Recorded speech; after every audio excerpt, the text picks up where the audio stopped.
The room fell silent as I pushed the contract across the polished oak table. The papers glimmered faintly under the soft glow of the office lights, and her signature sat neatly beside mine. Melissa's eyes were wide, almost incredulous, as she stared at me. "Are you serious?" she whispered, her voice barely above a murmur. I nodded. $1 million, I said. "The business is yours, free and clear. I trust you'll take it to heights even I couldn't." Her lips trembled, then curved into a grateful smile that reached her eyes. For a moment, I thought I saw tears, but Melissa was never one to cry openly. She leaned across the table and kissed me gently on the cheek. "Thank you, Jake. You have no idea what this means to me." I had built the business from scratch, a boutique consulting firm that specialized in innovative marketing strategies. Over the years, it had grown into something bigger than I ever dreamed.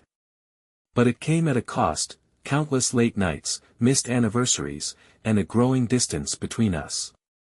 Melissa had always been my biggest cheerleader, even when my work seemed to take precedence over everything else. Now, this was my way of showing her I was ready to prioritize us. I wanted her to feel the thrill of success, to make the business her own.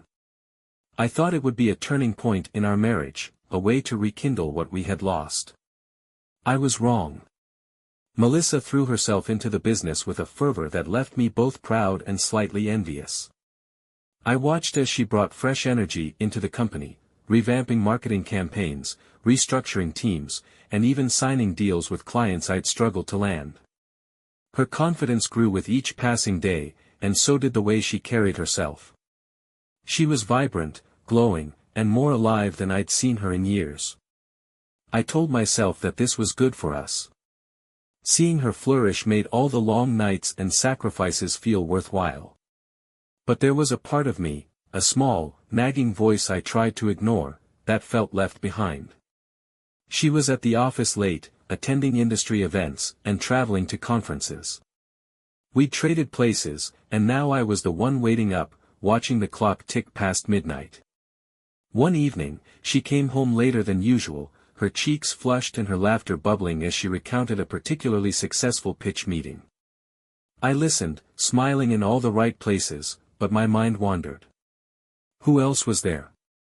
I asked casually, my tone light. "Oh, the usual team," she replied, brushing me off. "And Ethan, he's the head of that new client's marketing division. He's really sharp, Jake. You'd like him." The name meant nothing to me at the time. Ethan. Just another client, another professional connection. I let it slide, thinking nothing of it. But soon, his name started coming up more often, in passing comments, in anecdotes about work, and in her phone buzzing late at night. "Ethan has the best ideas," she'd say. Or, "Ethan said the funniest thing today." I tried to ignore it. After all, I trusted Melissa. We'd been married for 12 years, and she had always been loyal, steadfast, and supportive. What reason did I have to doubt her now?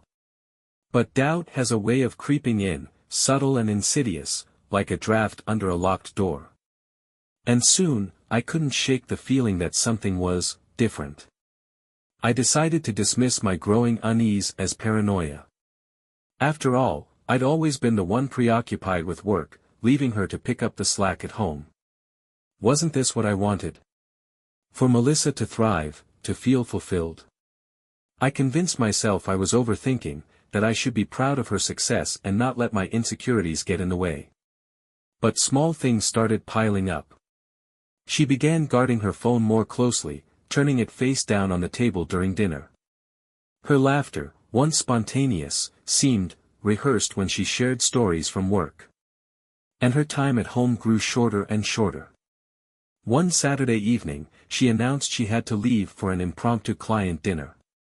"Ethan's coming too," she added casually, slipping on a new dress I hadn't seen before. "Another dinner?" I asked, trying to keep the edge out of my voice. "Jake," she sighed, pausing at the door. "This is important. These relationships are critical for the company. You understand that, right? I nodded, forcing a smile. Of course. Do what you have to do. She leaned in, kissed my cheek, and was gone. I sat alone in the quiet house, the television flickering faintly in the background. A knot of unease tightened in my chest, but I told myself to let it go. She was running the business now. This was the price of success. The nights apart became more frequent. And then, one day, I found myself scrolling through her Instagram feed, something I rarely did. My heart sank when I came across a photo she'd been tagged in, a candid shot from one of these dinners. There she was, sitting across from Ethan, her hand resting lightly on his arm as they both laughed. I told myself it didn't mean anything. A single photo couldn't possibly hold the weight of my worst fears. But I couldn't unsee it. The image was burned into my mind, replaying over and over. Was it just professional camaraderie? Or was there something more? I didn't know what to do, so I stayed silent. Maybe I was imagining it. Maybe I didn't want to know the answer. Days turned into weeks, and Melissa's absences became routine. Each time she left the house with her phone clutched tightly in hand, I'd find myself staring at the door long after it had closed, wondering what exactly I was waiting for. Was it a sign? A confrontation? Or was I simply waiting for her to tell me the truth? The truth came on a rainy Wednesday evening, though not in the way I'd expected.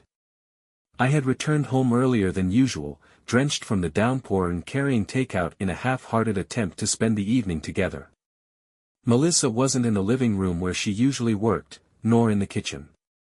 Her laughter carried faintly from upstairs, muffled through the walls. I froze.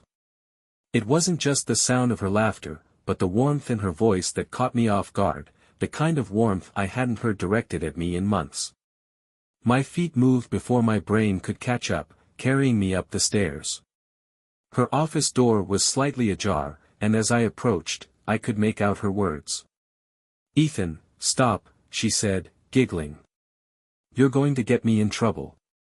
I stood there, unable to breathe, as her laughter softened into something more intimate, a sigh, maybe a whisper. I couldn't hear the other end of the conversation, but I didn't need to.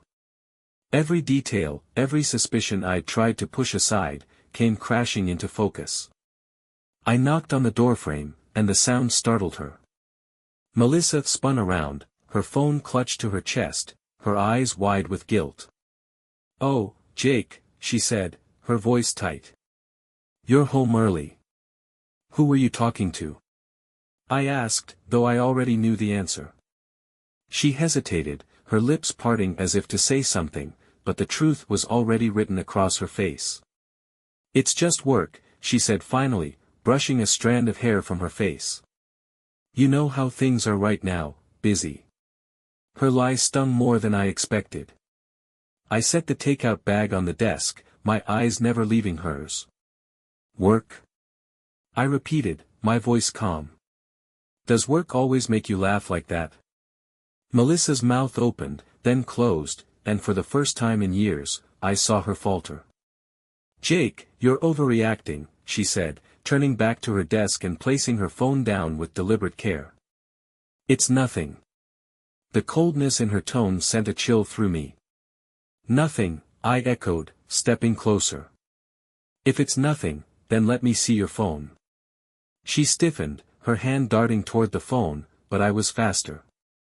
I grabbed it before she could, the screen still lit with a message thread. Ethan's name stared back at me, the messages peppered with emojis, inside jokes, and words that cut deeper than any betrayal could. "I can't wait to see you again. Last night was incredible. Thinking about you all day." "Jake," she said, her voice suddenly frantic. "Please, let me explain." I stared at her, my mind swimming in a sea of disbelief. "Explain?" I said, my voice rising. "Explain what?" "That you've been lying to me for months. That you've been sneaking around with him." Tears welled in her eyes, but I couldn't find it in myself to care. The weight of her betrayal crushed me, every memory of our life together tainted in an instant. I had given her everything, the business, my trust, my love, and she had thrown it all away. It wasn't supposed to happen like this, she whispered, her voice trembling. Jake, I didn't mean for. For what? I snapped. To destroy everything we built together. To betray me. My words cut through the room like a blade, and for the first time, she couldn't meet my gaze. I was unhappy, she said softly, and those 3 words stopped me in my tracks. I didn't know how to tell you. And Ethan, he made me feel, she stopped herself, shaking her head. It's not what you think. What I think. I laughed bitterly. Melissa, what I know is that you chose him over me. The silence that followed was suffocating. She didn't deny it. She didn't try to fight for us, to salvage what was left of our marriage. And in that moment, I realized the woman I had fallen in love with no longer existed. Melissa had become a stranger, someone I couldn't recognize, someone I didn't want to know. I dropped her phone onto the desk and walked out of the room, her voice trailing after me. Jake, wait, she called, but I didn't stop.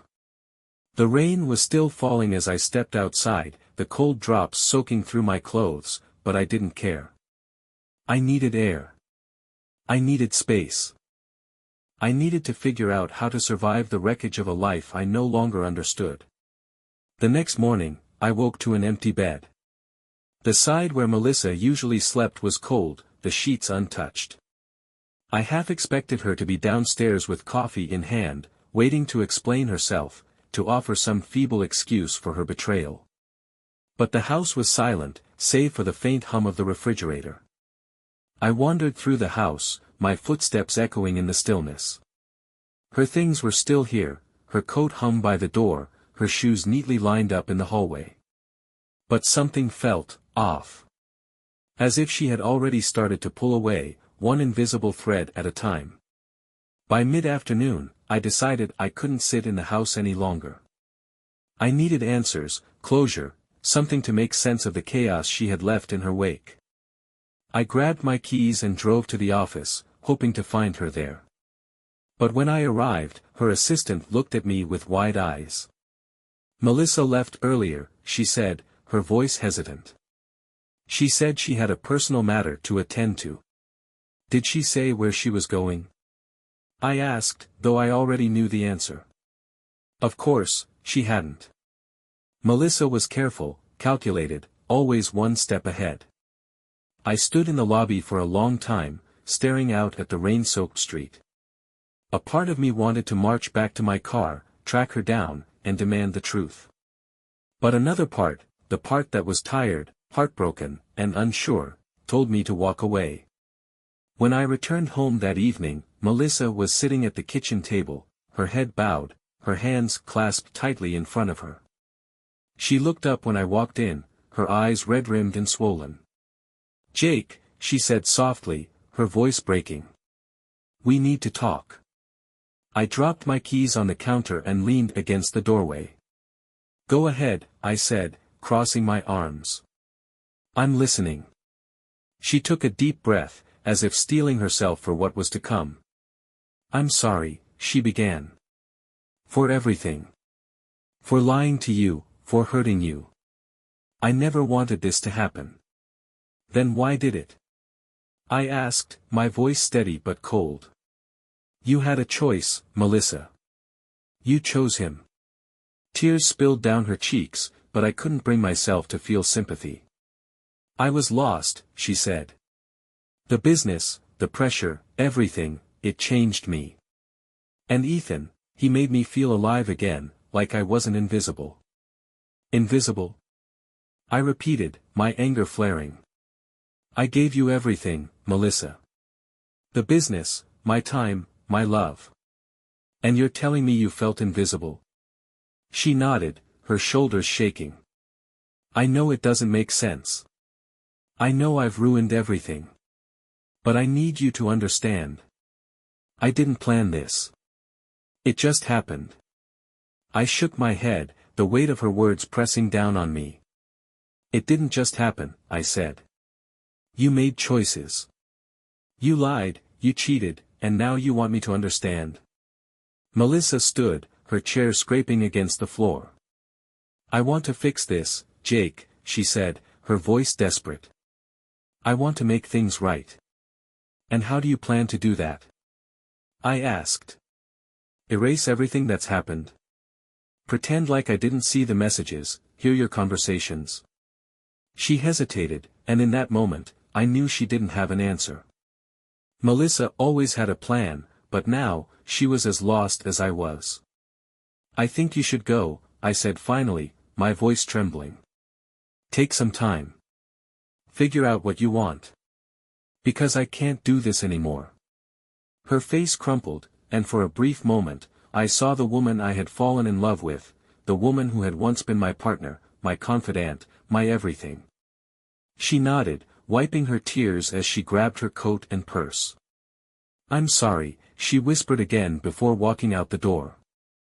As the sound of her car faded into the distance, I sat at the kitchen table, staring at the empty chair across from me. For the first time in years, the house felt unbearably quiet. But in that silence, I felt a strange sense of clarity. Melissa had made her choice. Now, it was time for me to make mine. The days after Melissa left blurred together, each one a monotonous loop of quiet mornings and restless nights. At first, I felt relief in her absence, a reprieve from the tension that had hung between us for so long. But as the hours dragged on, a gnawing emptiness crept in, replacing anger with a hollow ache. I threw myself into distractions, cleaning the house from top to bottom, catching up on work, and even picking up old hobbies I'd abandoned years ago. But no matter how much I tried to occupy my mind, thoughts of her found their way in. Where was she? Was she with him? And most painfully, had I ever truly been enough for her? One evening, while sorting through the old files Melissa had left behind, I stumbled across a folder labeled personal. Inside were papers, receipts, notes, and documents from her early days at the business. My hands paused on a single piece of paper tucked among the others, a card, handwritten and dated 2 years ago. Jake, it read. I don't say it often enough, but thank you for believing in me when I didn't believe in myself. For building this life with me. I love you. Her words felt like a cruel joke now, a reminder of a time when I thought we were unshakable. I tossed the card aside, unable to reconcile the woman who had written it with the one who had walked out the door. A knock at the door startled me. I wasn't expecting anyone, and for a moment, I considered ignoring it. But curiosity won out. I opened the door to find Lucas, my younger brother, standing on the porch with a 6-pack of beer and a look that said he already knew everything. You're not answering your phone, he said by way of greeting, stepping inside without waiting for an invitation. I didn't feel like talking, I muttered, shutting the door behind him. Lucas set the beers on the kitchen counter and grabbed 2, handing me one. Well, too bad. You don't get to wallow in silence forever. I sighed, taking the bottle. What do you want, Lucas? To make sure you're not spiraling into some existential crisis, he said, taking a long sip. And to remind you that you're not alone, no matter how much you act like it. I leaned against the counter, the beer cold in my hand. I don't know what to do, Lucas. She's gone, and I can't stop thinking about how much of myself I gave her. I built that business for her. I trusted her. And she blew it, he said bluntly. But Jake, you've got 2 options, let her mistake define the rest of your life, or figure out what comes next without her. I stared at him, the weight of his words settling over me. What if I don't know what comes next? Then take it one day at a time, he said, shrugging. But don't let her choice destroy you. You're better than that. For the first time in weeks, I felt a flicker of something close to hope, a faint reminder that life could go on, even if it looked different than I'd planned. 2 weeks passed before I heard from Melissa. It was late, nearly midnight, when her name appeared on my phone screen. My first instinct was to let it ring, to ignore her the way she had ignored my pain. But curiosity, and maybe a shred of misplaced hope, got the better of me. "Hello," I said, my voice cold and measured. "Jake," she said, her voice trembling. I don't even know where to start." "Then don't," I replied, my patience already wearing thin. "What do you want, Melissa?" There was a long pause on the other end, and I could hear the faint sound of traffic in the background. "I'm not with Ethan anymore," she said finally. It wasn't what I thought it would be. I laughed bitterly, the sound escaping before I could stop it. "So now what? You expect me to welcome you back with open arms because it didn't work out with him?" "No," she said quickly. "I don't expect anything. I miss you, Jake. I miss us." The words hit me like a punch to the gut. For years, I had dreamed of hearing her say those words, of her realizing the value of what we had. But now, they felt hollow, too little too late. "You miss us?" I repeated, my voice hard. "You destroyed us, Melissa. You lied, you cheated, and you walked away. What exactly is it that you miss?" Her silence was deafening. When she finally spoke, her voice was barely above a whisper. "I know I hurt you. And I don't deserve your forgiveness. But I had to tell you how I feel." I closed my eyes, gripping the phone tightly. "Melissa, you made your choice. And now I'm making mine." "What does that mean?" she asked, panic creeping into her voice. "It means I'm moving on," I said firmly. "With or without you." Her soft sobs echoed through the phone, but I didn't waver. For the first time since this nightmare began, I felt a sense of clarity. Melissa had broken something between us that couldn't be fixed, not with words, not with time. It was time to start rebuilding.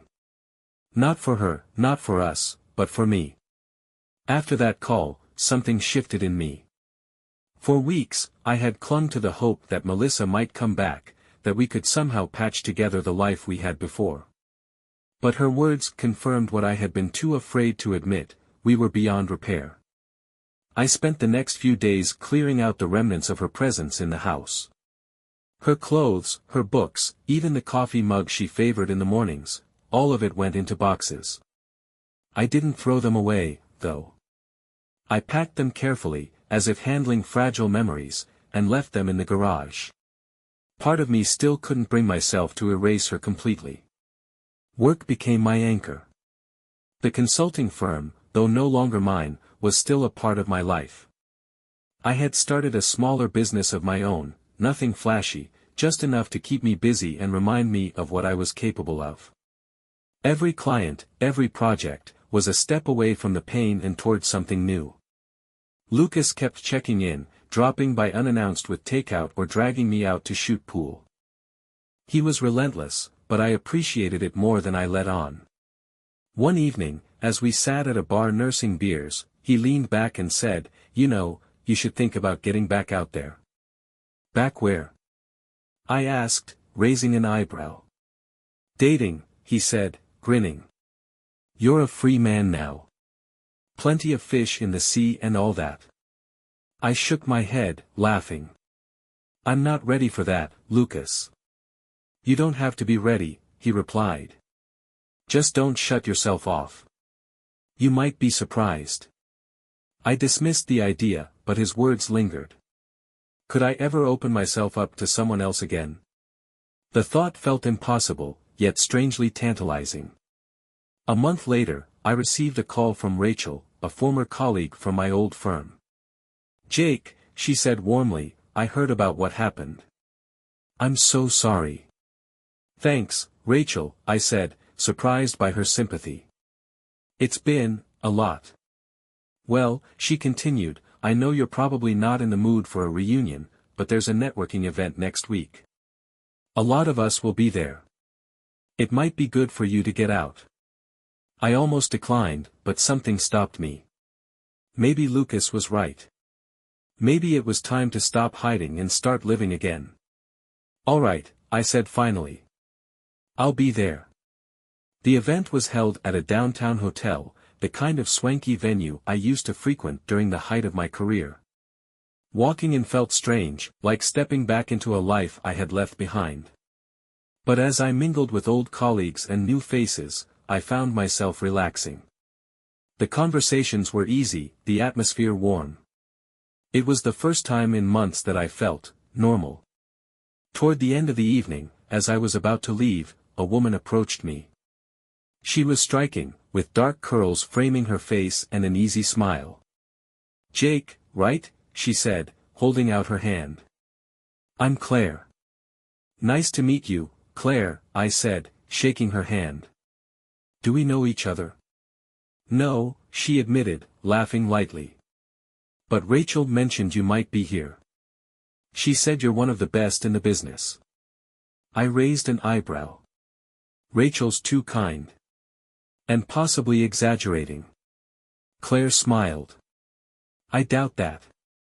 Anyway, I just wanted to introduce myself. I'm starting a new company, and I could use some advice from someone with your experience." The conversation flowed effortlessly, and before I knew it, we were the last ones left in the room. Claire was sharp, funny, and refreshingly straightforward, everything I hadn't realized I'd been missing. As the night wound down, she handed me her card. "If you're interested, let's grab coffee sometime. No pressure." I nodded, pocketing the card. "Sure. Coffee sounds good." As I walked to my car, a strange feeling washed over me. It wasn't love or infatuation, not yet. But it was something I hadn't felt in a long time, possibility. Over the next few weeks, I found myself thinking about Claire more often than I expected. I told myself it was just professional curiosity. She was starting a business, and I knew how exciting and terrifying that could be. But deep down, I knew it was more than that. There was something about her, her confidence, her candor, that stuck with me. It took me a few days to work up the nerve to call her. When I finally did, she answered on the second ring. "Jake," she said warmly. "I was starting to think you'd forgotten about me." "Not a chance," I replied, smiling despite myself. "Are you still up for that coffee?" "Absolutely. Tomorrow afternoon?" "Tomorrow's perfect." We met at a small cafe downtown, a cozy spot tucked between two towering office buildings. Claire was already there when I arrived, a cup of tea in front of her and a notebook open on the table. She greeted me with a smile that felt entirely too genuine for someone I'd just met. "I wasn't sure you'd actually call," she admitted as I sat down. "Why's that?" I asked, curious. "You seemed hesitant. Like you were carrying something heavy," she said, her eyes meeting mine. "But I guess we all are, in one way or another." I nodded, surprised by her perceptiveness. "You're not wrong. It's been a challenging few months." "Divorce?" she asked gently, not prying but not shying away from the truth either. I hesitated for a moment before nodding. "Yeah. It's still fresh." "I'm sorry," she said simply. "I've been there. It's not easy." Her honesty caught me off guard, but it also put me at ease. There was no judgment in her voice, just understanding. We talked for hours, about her plans for her business, my experiences, and the winding roads that had brought us both to that little cafe. For the first time in what felt like forever, I wasn't weighed down by the past. I was just present. As the days turned into weeks, Claire and I started spending more time together. It began with business meetings, strategy sessions where she'd bounce ideas off me and I'd offer advice. But those meetings quickly turned into dinners, long walks, and late-night phone calls. There was a lightness to her, a sense of hope and possibility that I hadn't felt in years. One evening, as we sat on a bench overlooking the river, she turned to me and said, "Jake, can I ask you something?" "Of course." "Do you think you'll ever let yourself trust again?" Her question caught me off guard. I stared out at the water, watching the city lights shimmer on the surface. I don't know, I admitted. After what happened with Melissa, it's hard to imagine opening myself up like that again. Claire nodded, her expression thoughtful. I get it. But you can't let someone else's mistakes define your future. Her words stayed with me long after that night. She was right, of course. Melissa's betrayal had left a scar, but it didn't have to shape the rest of my life. Slowly, cautiously, I started to let my guard down. Claire was patient, never pushing, always giving me the space I needed. And in that space, something began to grow.